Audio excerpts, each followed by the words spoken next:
They ended up considering 800 different suspects for this case, who is actually accused by none other than his wife.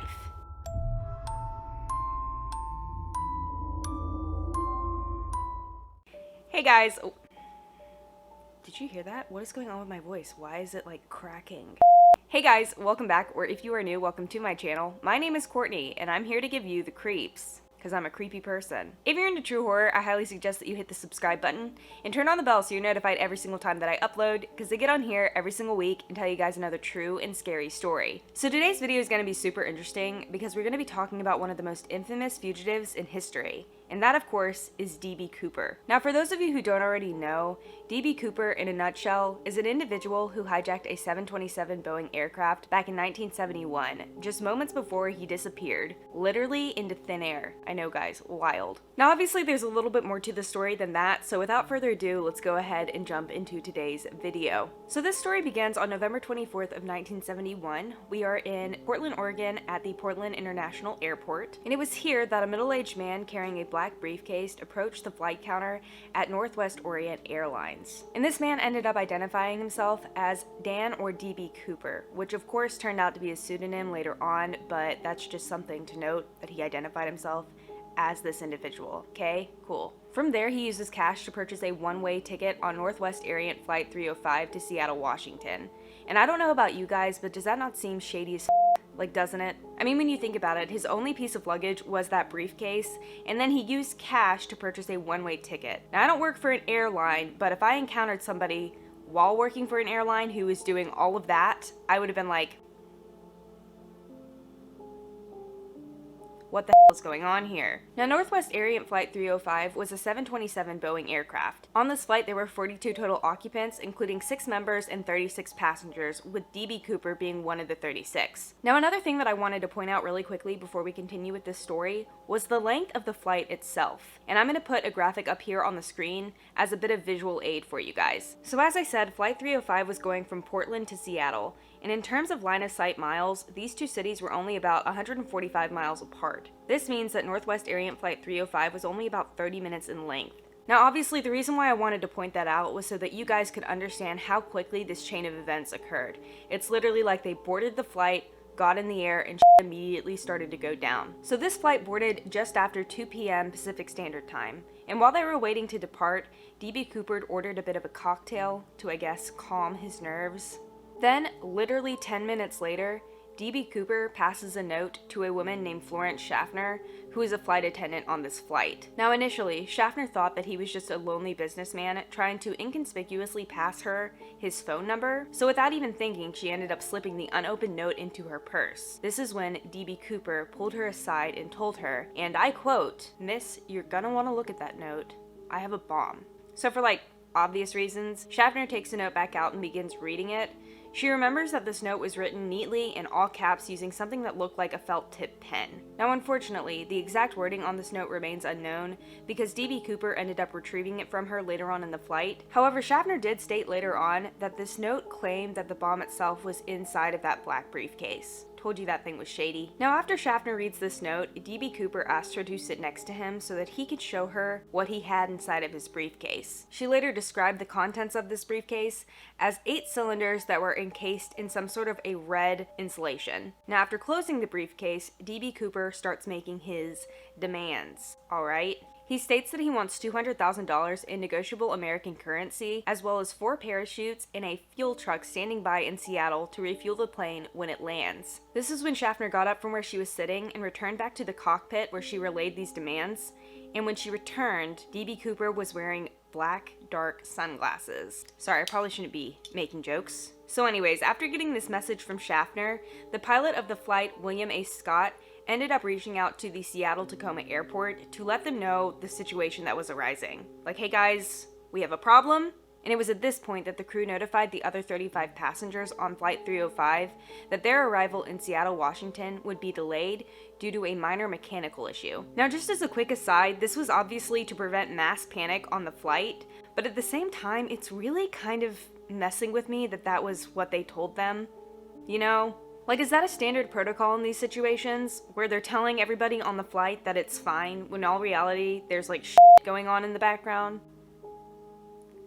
Anyone? Let me know. Swear to God, I'm never gonna fly again. Now that in mind, guys, this is where the timeline starts to get pretty interesting for me, because remember how I told you that this flight was only supposed to be about a half an hour long? Well, by the time that it entered Seattle airspace, Flight 305 ended up circling the Puget Sound for 2 hours.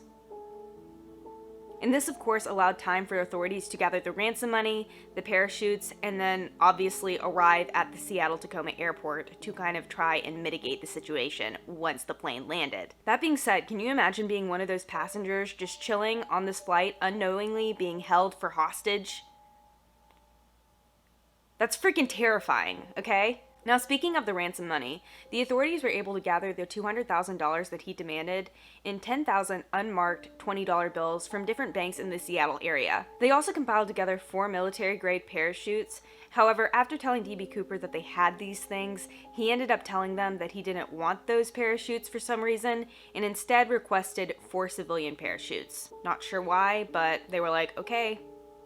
Cool, I guess. And from there, authorities were able to gather 4 parachutes from a local skydiving school there in Seattle. So by 5:24 p.m. Pacific Standard Time, authorities notified D.B. Cooper that his demands had been met, and by 5:39, the plane was landing at the Seattle-Tacoma airport. When they landed, he instructed Scott to taxi the aircraft over to a well-lit and isolated area on the apron, and if you don't know what that is, it's basically just the tarmac that the plane lands on. Learn something new every day, I know. From there, the money, which was stowed inside of a knapsack, along with the 4 parachutes, were delivered to D.B. Cooper, who was still on the plane. Now, once the delivery was made, D.B. Cooper told all 35 passengers, along with Schaffner and the lead flight attendant Alice Hancock, to get off of the plane. And from there, it seemed like the nightmare was pretty much over, right? No, it was not. It was actually at this point that D.B. Cooper had the plane refueled while he told the remaining members of the crew his flight plan to get to Mexico City. Now, there is something that I did want to note here really quickly, and that is the fact that the FAA did try to get a face-to-face meeting with D.B. Cooper. However, for probably obvious reasons, he denied this request and ended up just taking the remainder of the crew and then flying away into the distance. Now, at this point in the timeline, it is around 7:40 p.m. Pacific Standard Time, and 2 F-106 fighter aircrafts from McChord Air Force Base began trailing the plane. And at some point during the flight, 3 other aircraft joined in trailing the 727,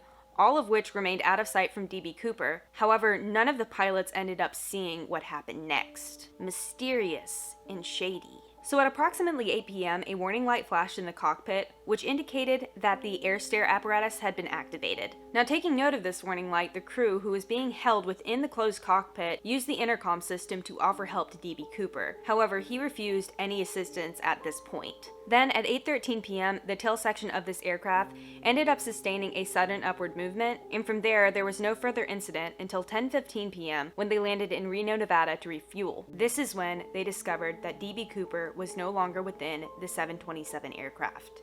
Interesting, is it not?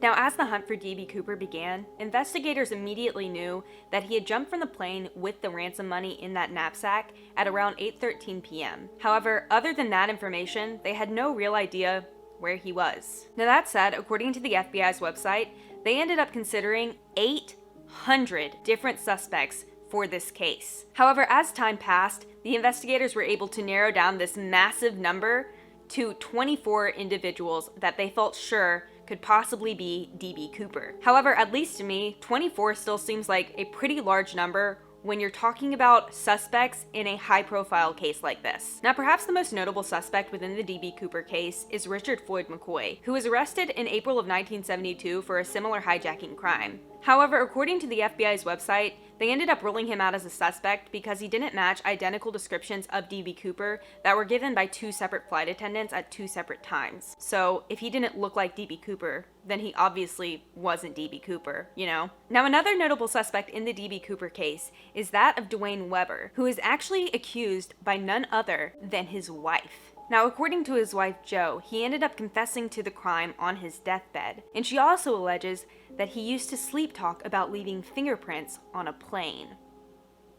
She also told investigators that her husband had a knee injury, which he had claimed he got during a skydiving accident. Shady. And what Jo Weber found even more bizarre about her husband was the fact that he had a strange fascination with D.B. Cooper, and even had a personal library dedicated to him. That said, even though the FBI acknowledged the fact that he matched the composite sketch and description, they told Joe Weber that it was more likely that D.B. Cooper ended up dying when he jumped out of the plane. Now that being said, guys, another widely accepted theory by the FBI is the fact that D.B. Cooper could have died in a skydiving accident. Now, according to the FBI's website, D.B. Cooper's parachute couldn't actually be steered.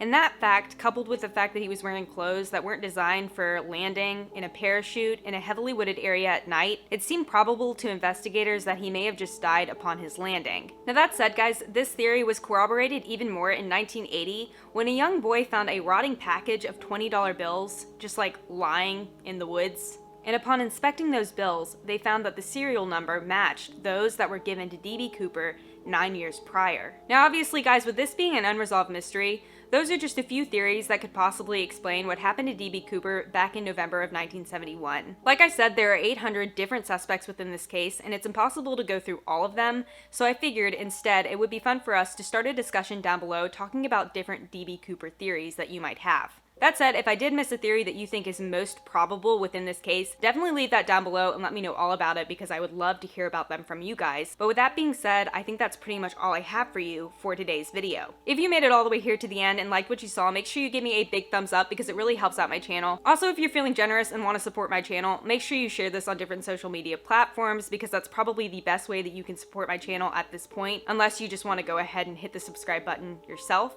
if you haven't already. I'd really appreciate it if you did that. And finally, guys, thanks so much for watching. My name is Courtney and I run a true horror channel here on YouTube. Like I said at the beginning of this video, I come on here every single week and tell you another true and scary story. So if that's something you're interested in seeing more of, make sure you hit the subscribe button and turn on the bell so you're notified every single time that I upload. And with that said, I'll see you all next week for another new video.